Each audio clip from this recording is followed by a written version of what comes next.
नमस्कार दोस्तों, स्वागत है आप सभी का हमारे YouTube चैनल पे। तो चलिए शुरुआत करते हैं आज के डिक्टेशन का। सभापति महोदय, ये शब्द मेरे नहीं हैं, बल्कि राष्ट्रपिता के हैं। जो लोग आज सरकार में बैठे हुए हैं, क्या वे अपने दिल में सोचेंगे कि यह देशद्रोह शब्द बालकों को अंग्रेजी पढ़ाने के लिए राष्ट्रपिता का कहा हुआ है? आज 54 वर्ष देश को स्वतंत्र हुए हो गए हैं, लेकिन राष्ट्रपिता की इस बात पर आज तक ध्यान नहीं दिया गया है। अंग्रेजी भाषा को पढ़ना क्यों बंद नहीं किया गया और उसको दैनिक कार्यों में क्यों प्रयोग में लाया जाता है?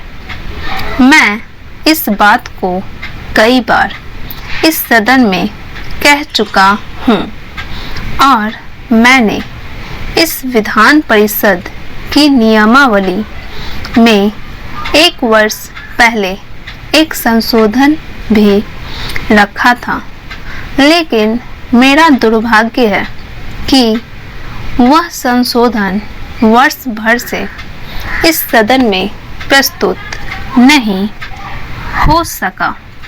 मेरी अपनी राय है कि कम से कम हम दैनिक कार्यों के लिए यदि सरकार अंग्रेजी भाषा पर बंधन लगा दे तो बहुत अच्छा हो और जो यह अनुशासनहीनता है वह भी समाप्त हो जाए।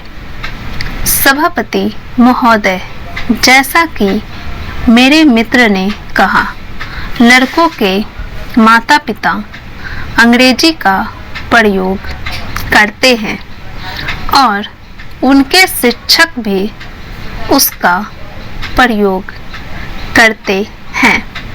फिर बालकों पर उसका प्रभाव क्यों नहीं पड़ेगा? मैं उनसे सहमत हूँ कि बालकों में नकल करने की आदत होती है।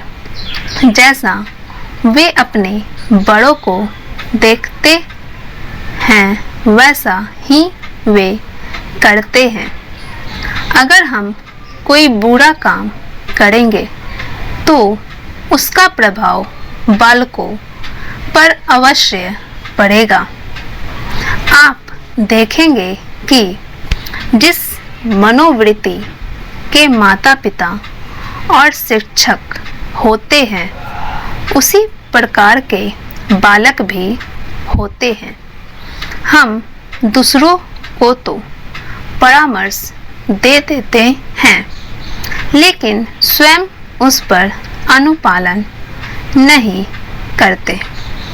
इसके साथ ही साथ हमको शिक्षा प्रणाली की ओर भी ध्यान देना है। शिक्षा के जिन तरीकों को आजकल अपनाया जा रहा है वे वास्तव में लाभकारी नहीं है। सरकार की ओर से इस प्रकार का आदेश होना चाहिए कि 14 वर्ष तक बालकों को अपनी मातृभाषा में ही शिक्षा दी जाएगी और दैनिक कार्यों में भी अंग्रेजी का प्रयोग नहीं होगा। इस प्रस्ताव में अनेक महत्वपूर्ण बातों की ओर ध्यान दिलाया गया है। मैं समझता हूँ कि जब माननीय मंत्री जी इसका उत्तर देंगे तो कह देंगे कि हम बहुत सी बातों पर कार्यान्वयन कर रहे हैं, लेकिन मैं समझता हूँ कि उन पर कोई कार्यान्वयन नहीं हो रहा है।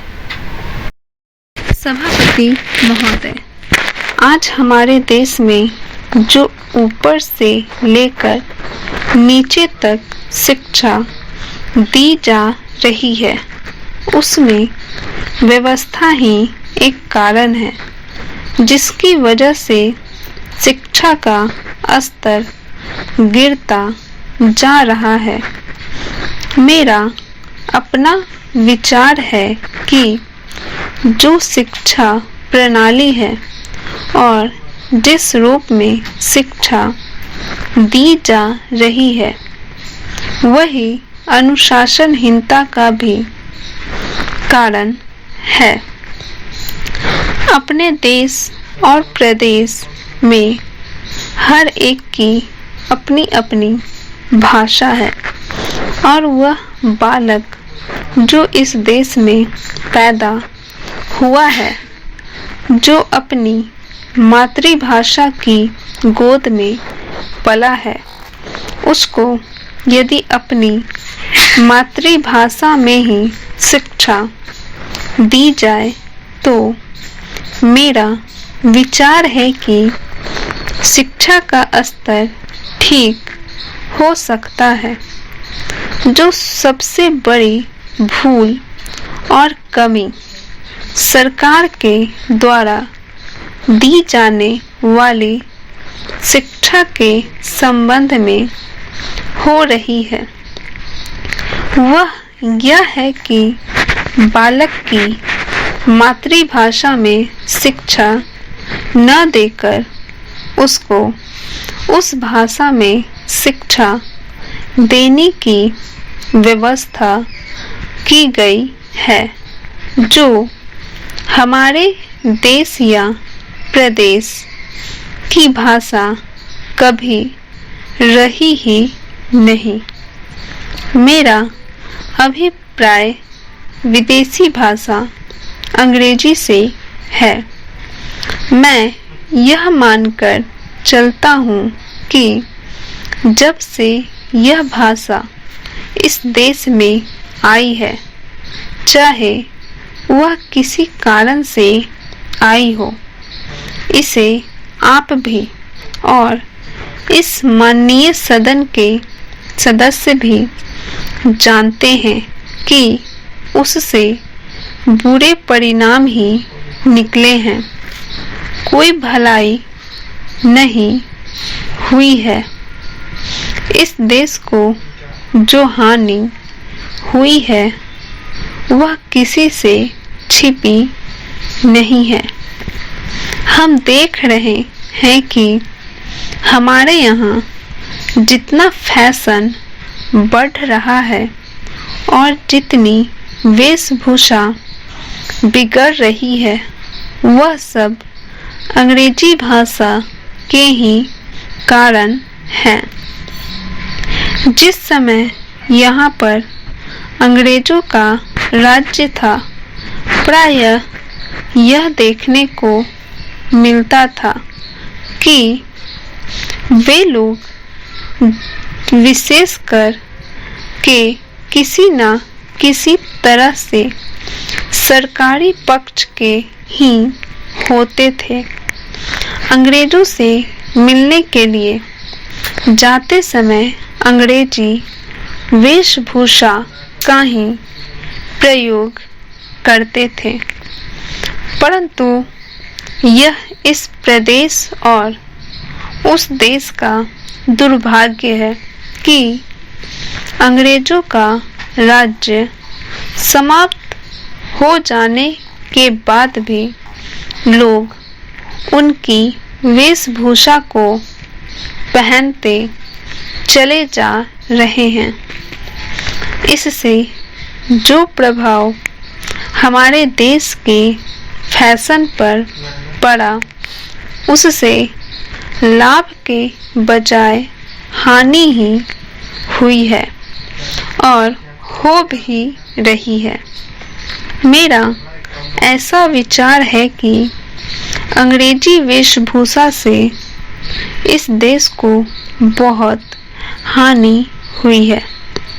भारत की गौरवपूर्ण सभ्यता और संस्कृति के संरक्षण पर पर्याप्त ध्यान देने की आवश्यकता